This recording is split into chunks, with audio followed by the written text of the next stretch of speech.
আল্লাহ আমাদেরকে হেদায়েত দিয়েছেন। পথভ্রষ্ট ছিলাম আমরা, দিন দুপুরে মানুষ হত্যা করতাম। আজকে কি তার ব্যতিক্রম চলে না? দিনই দুপুরে মানুষ হত্যা হয়, কেউ ধরতে যায় না। শহরগুলি তো আরো বড় বেড়াম। আমাদের দেশের অবস্থা খুব ভয়াবহ। মন মানসিকতা এতই নষ্ট হয়ে যাচ্ছে, রাস্তায় অ্যাক্সিডেন্ট হলে তাকে উদ্ধার করা তো দূরের কথা, আগে তার পকেট আটায় মানুষ। কুত্তা অ্যাক্সিডেন্ট করলো, আপনি দেখবেন কোন কুত্তা যদি রাস্তায় অ্যাক্সিডেন্ট হয়ে যায়, তাহলে অন্য কুত্তাগুলি তার যার একসাথে চলতো, এই কুত্তাগুলি দেখবেন আইসে তার উদ্ধার করার জন্য তার পাশে কান্নাকাটি করে, ডাক শিখে ঢুকতে পারে। আর মানুষ অ্যাক্সিডেন্ট হলে মানুষ তার পকেটে আগে হাত দিয়ে, মোবাইল কোনটা আছে, টাকা কি আছে কিনা হাতে হাতে করে আগে পকেটে দিয়ে চুরি করা ধান্দা। এটা মানুষ হইল কি? ছি ছি ছি, আলা মাহাদান লিদিনি। আল্লাহ হেদায়েতের জন্য আমাদেরকে কোরআন পাঠিয়ে দিয়েছে। যদি আমরা বুঝতাম। ঠাকুরগাঁওবাসী, কথাগুলি বুঝে যাওয়াটা অত্যন্ত জরুরি। বহুদূর আমার বাড়ি ফরিদপুর। ফরিদপুর আমার বাড়ি, দেশের বাড়ি ফরিদপুর, থাকে আমি ঢাকায়। হাজিরিন, কথাগুলি বুঝতে হবে। বহু পথ অতিক্রম করে আপনাদের মাঝে আসছি, আবার আল্লাহ নিলে চলে যাব। যদি প্রভুর হুকুম হয় তো যাব, হুকুম না হলে আর সুযোগ নাই। আমি নবী না মানিলাম, কি যে ভুল করিলাম। আমি নবী না মানিলাম, কি যে ভুল করিলাম। ভস্মে ঢালিলাম ঘি, মানুষ হইয়া ভবেতে আসিয়া মানুষের করিলাম কি। ঠিক কিনা? মানুষ হইয়া ভবেতে আসিয়া মানুষের করিলাম কি। লা ইলাহা, জোরে জোরে, লা ইলাহা, লা ইলাহা হাসবি রাব্বি জাল্লাল্লাহ মা ফি কলবি গায়রুন। আহা নূর মুহাম্মদ, বলি নূর মুহাম্মদ, পড়ি লা ইলাহা ইল্লাল্লাহ, লা ইলাহা, লা ইলাহা ইল্লাল্লাহ মুহাম্মাদুর রাসূলুল্লাহ সাল্লাল্লাহু আলাইহি ওয়াসাল্লাম। একবার চিৎকার মেরে জোরে বলেন আল্লাহু আকবার। নবীজি, আমরা আগে হেদায়েত শূন্য ছিলাম, পথভ্রষ্ট ছিলাম। হেদায়েতের জন্য আমাদের মালিক আমাদেরকে কোরআন দিয়েছেন। আলা মা হাদানা লিদিনিহি, আমাদেরকে দিন দিয়েছেন, জীবন ব্যবস্থা দিয়েছেন।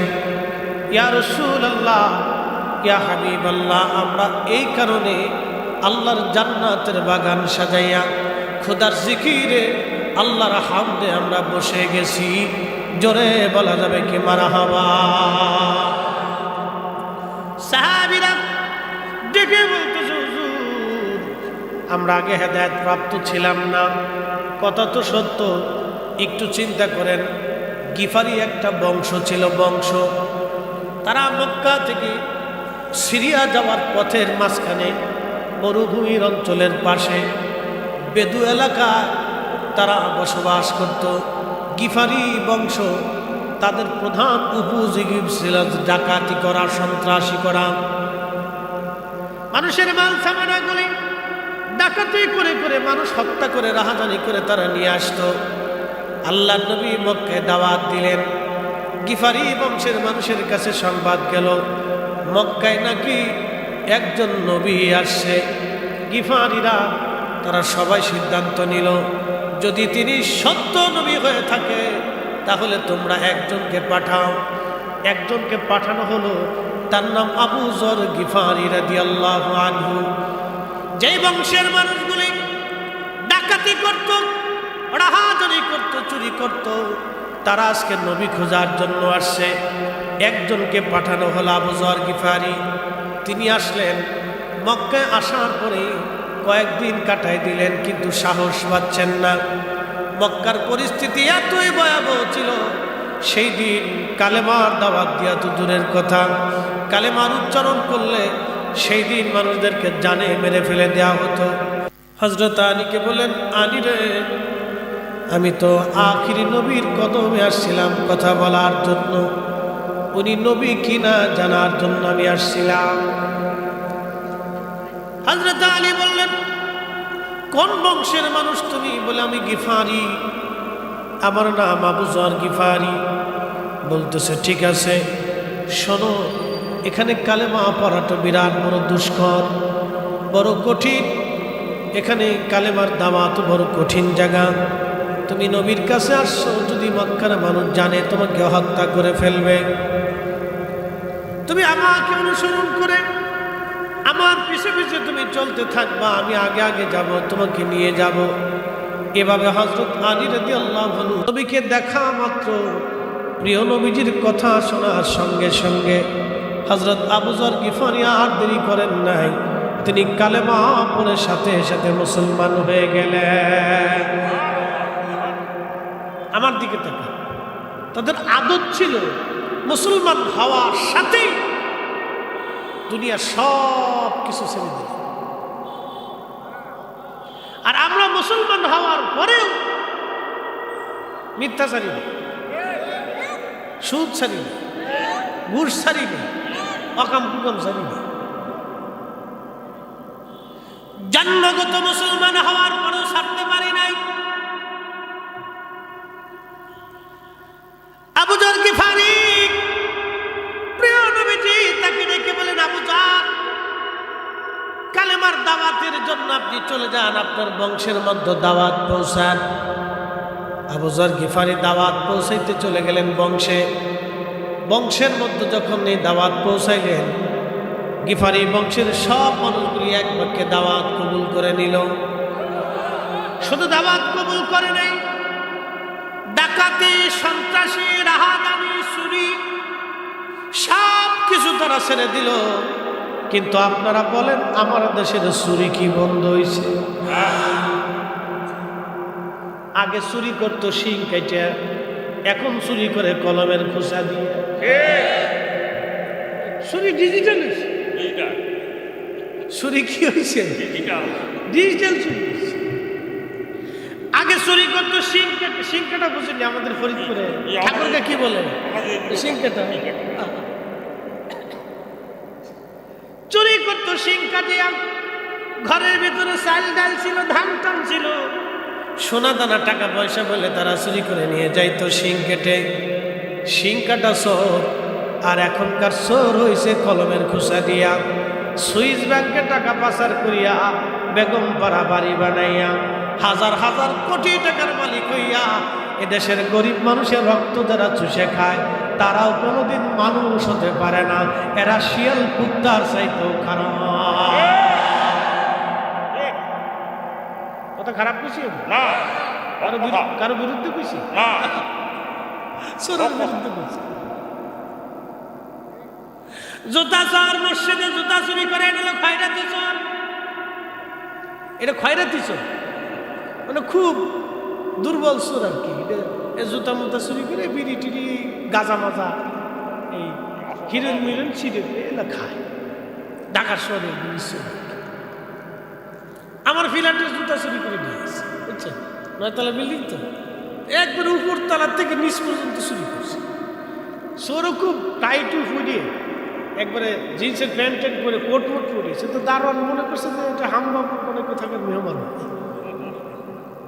সুন্দর একটা ব্যাগ হলো এসে কাঁদতে পেরে একবারে উপরে গেছে, লিফট দিয়ে একবারে 9 তলায় উঠছে। 9 তলার থেকে চুরি করতে করতে নিচতলা পর্যন্ত, আমার ডো পর্যন্ত নিয়ে গেছে। আমি আরে আমার দোতলা, আমি আরে সর্বনাশ করছি। পরে সিসি ক্যামেরা দিয়ে দেখা যায় ওর সর্বনাশ, বিরাট বড় ভদ্রলোক ছিল। দারোয়ানকে জিজ্ঞেস করে পরে কয়া হয়েছে, আমি তো মনে করছি বিরাট বড় ভদ্রলোক, কার বাড়ি মেহমান আসছে, আমি মাইন্ডই করি নেই যে এটা জুতা আছে। চোর আর ধরবো কি, আমরা হাসতে হাসতে পাচ্ছি না, সর্বনাশ কি চোরের চোর, জুতা চুরি করার জন্য টাই টুই কোটমোট ফুরিয়েছে। তো জুতা চুরির জন্য যদি টাইম এই কোটমোট ফুরি আসে, তাহলে এই পুকুর চুরির জন্য, মানুষের হাত মারার জন্য জুব্বা জাপি গায়ে কেউ আসতে পারে। প্রিয় উপস্থিতি, এজন্য আমাদেরকে মানুষ হওয়া লাগবে। আলামা হাদানা লিদিনিহি, কোরআন আল্লাহ কেন দিলেন আমাদের কাছে? হেদায়েত করার জন্য মানব জাতিকে, মানব জাতি যেন সুখে থাকে, এই মানব জাতি যাতে ভালো থাকে, সুন্দর পথে চলে, সুন্দরের রাস্তায় চলে, সেই জন্য আল্লাহ কোরআন দিলেন। এই কোরআন দিয়ে আল্লাহ পাক হেদায়েতের কথা বললেন, ইয়া আইয়ুহাল্লাযীনা আমানু লা তুলহিকুম আমওয়ালুকুম ওয়ালা আওলাদুকুম আন যিকরিল্লাহ।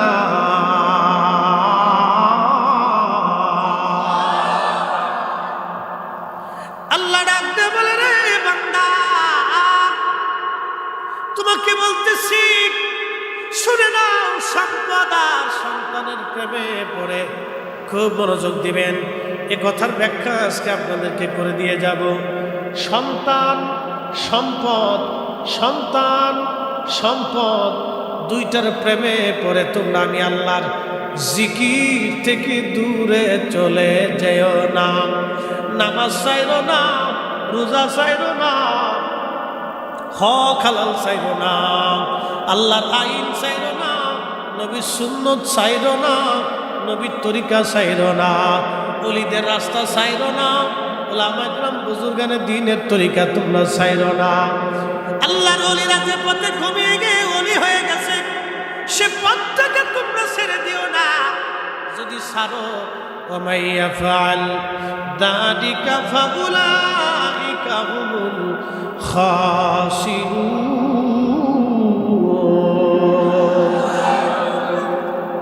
আপনাদেরকে বলি, আপনি সুদ খান, ধরেন একটা লোক সুদ খাইয়া 50 কোটি টাকার মালিক হয়েছে। কত কোটি? 50 কোটি টাকার মালিক। ঠাকুরগাঁও সুন্দর করে সে 5 তলার একটা বাড়ি বানাইছে, অথবা 7 তলা, 8 তলা, 10 তলার একটা বাড়ি বানাইছে। এই বাড়িটা সহ তারও আরো 50 কোটি টাকা আছে। সুদে ঘুষে 50 কোটি টাকার, 100 কোটি টাকার মালিক হয়ে গেল সে। বিরাট সুন্দর বাড়ি, আপনাদের এলাকায় সুন্দর আলিশান একটা বাড়ি বানাইলো। বাড়ির ভিতরে ফুলের বাগান আছে, আমের বাগান আছে, আবার বাংলো টাংলো দিয়ে সুন্দর করে বানাইলো সুদের টাকা। এখন স্ত্রীকে ডাক দেয়া যদি কয়, বিবি রে, সারা জীবন সুদ খাইয়া ওয়াকাম করে বাড়ি গাড়ি বানাইলাম, বিরাট বড় বিল্ডিং বানাইলাম, আমি সুন্দরী মেয়ে একটা পছন্দ হয়েছে, আমার বিয়ে করবার মন চায়। ওই বউ গলার মধ্যে ছুরি চেপে ধরবে, গোলামের পুত তোরে বিয়া করাচ্ছি, দাঁড়া। কথা কর না কা? তেঁতুল তিতা, নিম তিতা, তিতা পানের জল, তার সাথে ওদিকে তিতা 203-এর ঘর রে, 203-এর ঘর। যেই বিবির জন্য লোকটা সুদ খাইলো, ঘুষ খাইলো, ওই বউ তারা আরেকটা বিয়ে করতে দেবে না। কি কথা কর না কা?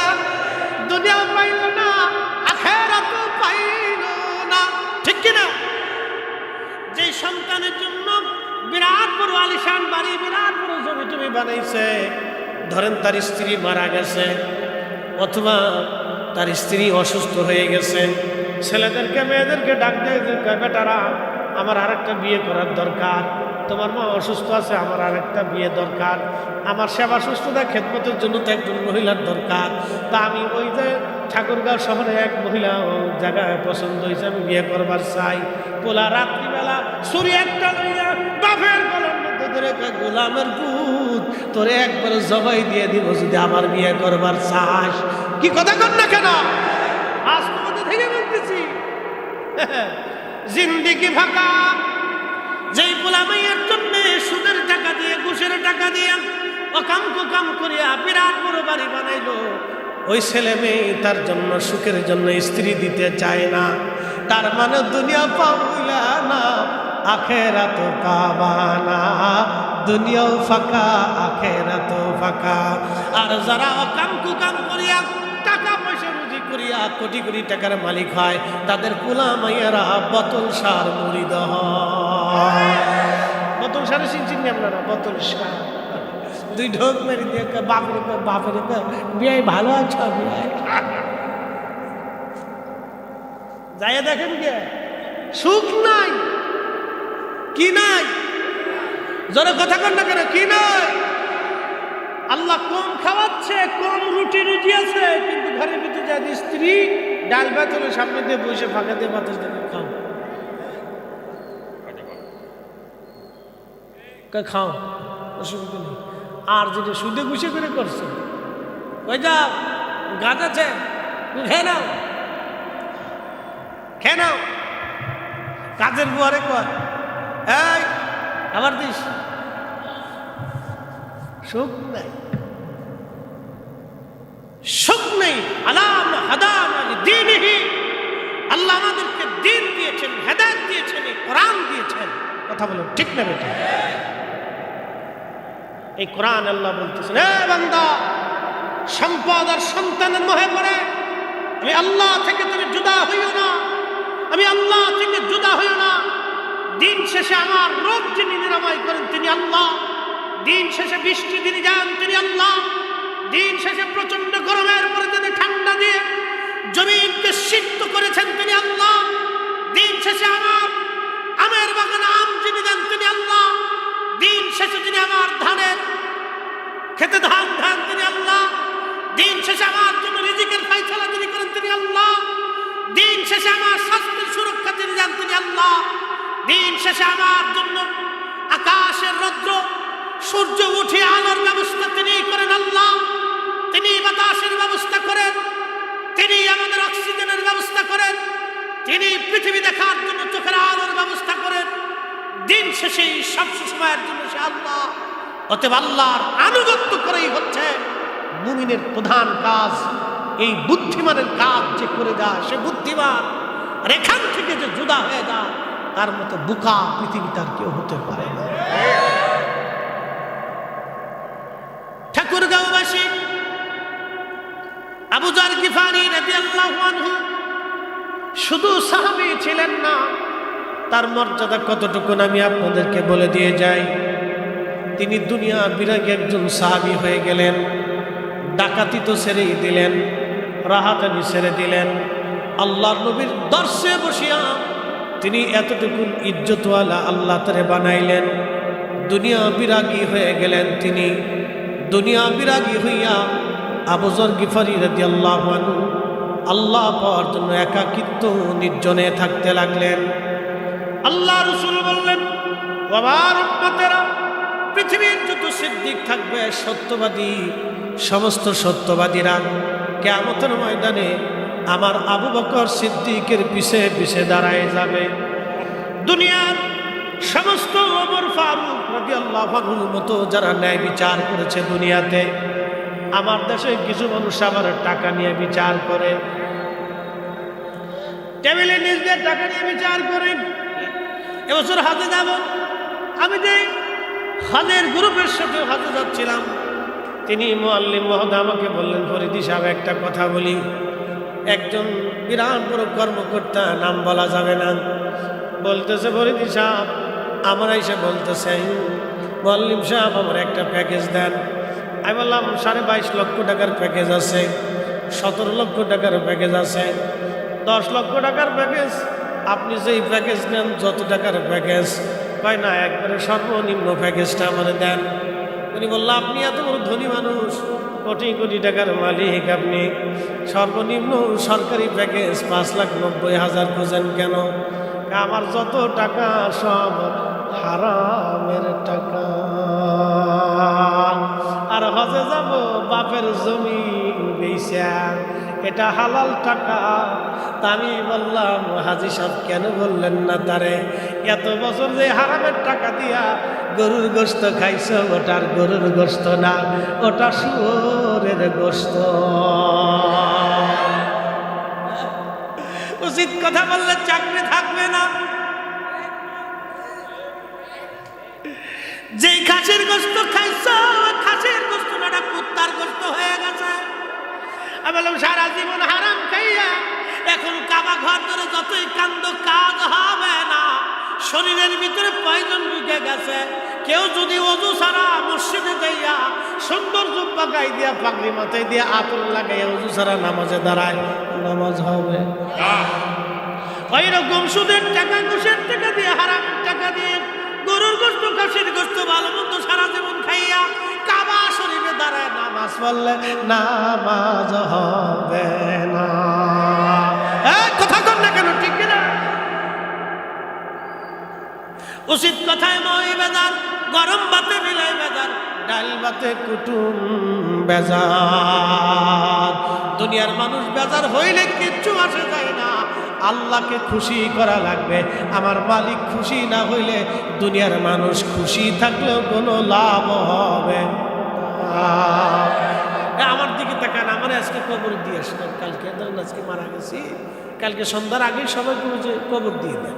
অনেক দিন পার হয়ে গেছে, বেশি টাইম পাস হয়েছে, কবর দিয়ে দেন। তো কবর দিয়ে দিলেন আমাকে। দুনিয়ার কোটি কোটি মানুষ আমার উপর খুশি, কিন্তু আল্লাহ বেজার হয়ে গেছে। কি লাভ হবে? মানুষ কবরে যায় ফুল দিতেছে, পানি ছিটেছে, জি লাভ হবে? দুনিয়ার সমস্ত মানুষ আমার উপরে বেজার আর আল্লাহ খুশি। দুনিয়ার সমস্ত মানুষ আমার কবরের কাছে না গেলেও আমার কিচ্ছু যায় আসে না। কথা বল, ঠিক কিনা? কুল ইন্না সালাতি ওয়া নুসুকি ওয়া মাহইয়ায়া ওয়া মামাতি লিল্লাহি রাব্বিল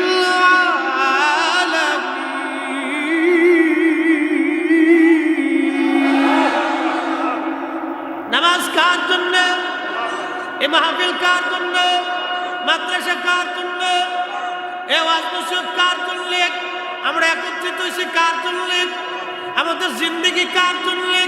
সব আল্লাহর জন্য, আল্লাহর জন্য, আল্লাহর জন্য। নবী বললেন, দুনিয়াতে যারা ন্যায় বিচার করবে, কিয়ামতের ময়দানে হযরত ওমরের সাথে তাদের হাসর নাসর হয়ে যাবে। দুনিয়ার ভিতরে যারা দানশীল, কিসিল? দানশীল, কিয়ামতের ময়দানে উসমান করেছেন নুরাইনের সাথে তাদের হাসর নাসর হয়ে যাবে। দুনিয়াতে যারা বীর এবং আলিম, কিয়ামতের ময়দানে হযরতে আলী রাদিয়াল্লাহু আনহুর সাথে তাদের হাসর নাসর হয়ে যাবে।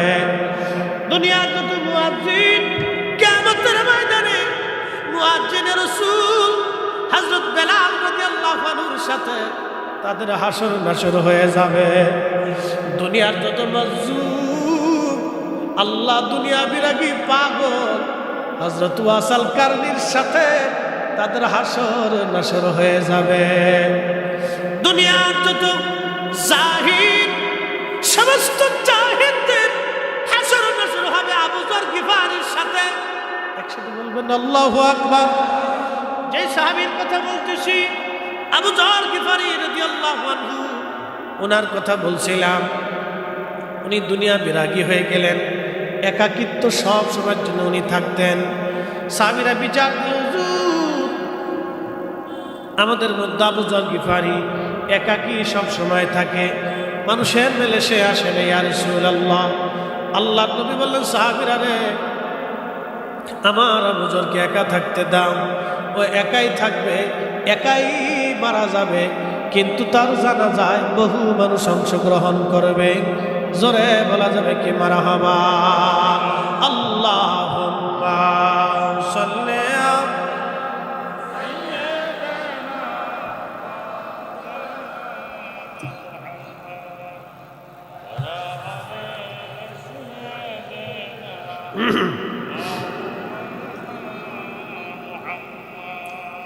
কষ্ট হচ্ছে?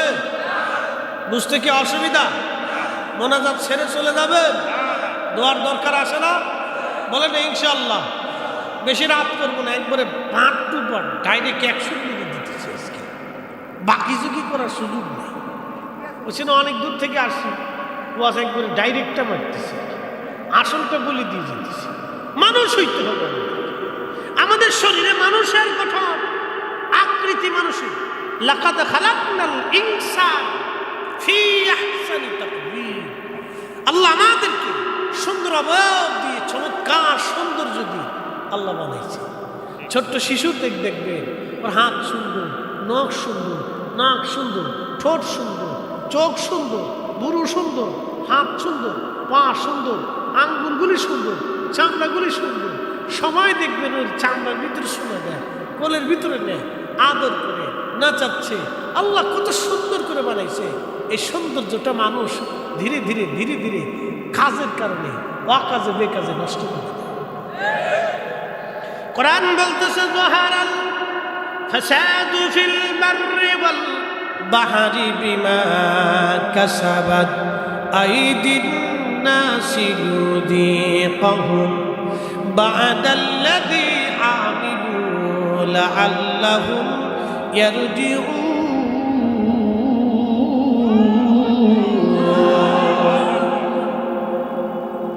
যাহারাল ফাসাদু ফিল বাররি ওয়াল বাহর, জলে আর স্থলে আল্লাহ রাব্বুল আলামিন বিপদে আপদে মুসিবতগুলি তোমাদের উপরে চাপায় দেন। কি জন্য চাপায় দেন? এই জন্য চাপায় দেন, এগুলি তোমাদের দু হাতের রুজি। তোমরা রুটি রুজি করেছো, আকাম কুকাম করেছো, অন্যায় করার কারণে আল্লাহ রাব্বুল আলামিন এইগুলি তোমাদের উপরে চাপায় দেন। যাহারাল ফাসাদু ফিল বাররি ওয়াল বাহরি বিমা কাসাবাত আইদিন নাস। একবার জোরে বলা যাবে কি মারহাবা? আল্লাহুম্মা সাল্লি। নির্বাচন চলতেছে,